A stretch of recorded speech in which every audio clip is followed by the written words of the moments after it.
Expérience numéro 3. Dosage de l'aspirine par colorimétrie. Lors de cette expérience, nous nous intéresserons uniquement aux 2 aspirines douteuses achetées au Vietnam.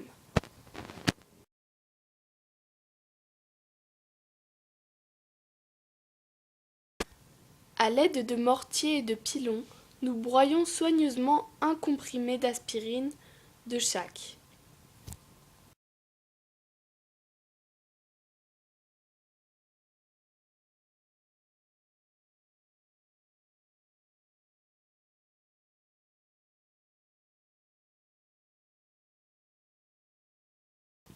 Nous pesons les poudres d'aspirine afin qu'elles aient le même poids.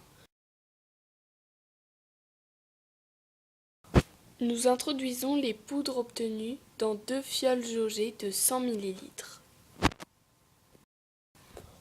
On rince la petite coupelle avec de l'eau distillée. On récupère dans la fiole cette eau de rinçage, puis on ajoute environ 80 ml d'eau distillée.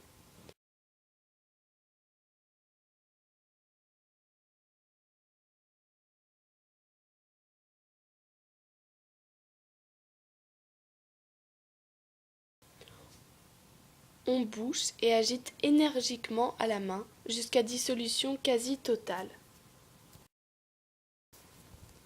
On complète avec de l'eau distillée jusqu'au trait de la jauge.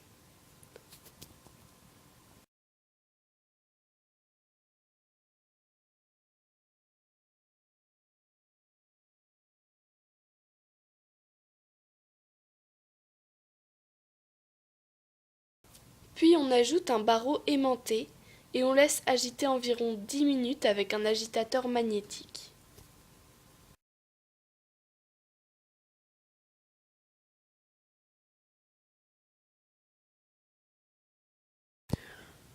On rince 2 burettes graduées dans lesquelles on introduit la solution de soude, qui sera la solution titrante, et on règle le zéro.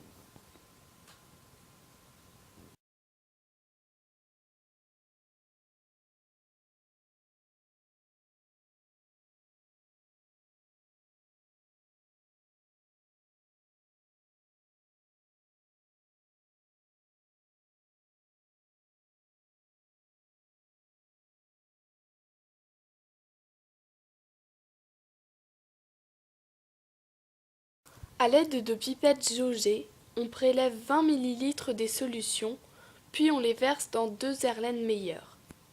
On place celui-ci sur un agitateur magnétique. On ajoute dans chaque Erlenmeyer quelques gouttes de phénophtaléine, qui est un indicateur coloré.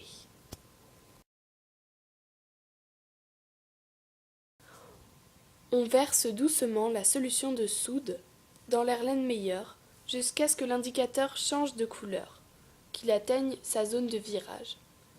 Dès que la couleur change, on note le volume de soude versé à l'équivalence.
Avec l'expérience, on a déterminé les volumes VB1 et VB2 de soude qui correspondent au volume à l'équivalence. Nous avons ensuite réalisé les calculs qui sont détaillés sur notre site de TPE. Il semblerait que, dans la solution SA1, l'aspirine est une masse de 69 mg alors que dans la solution SA2, elle en aurait seulement 44 mg.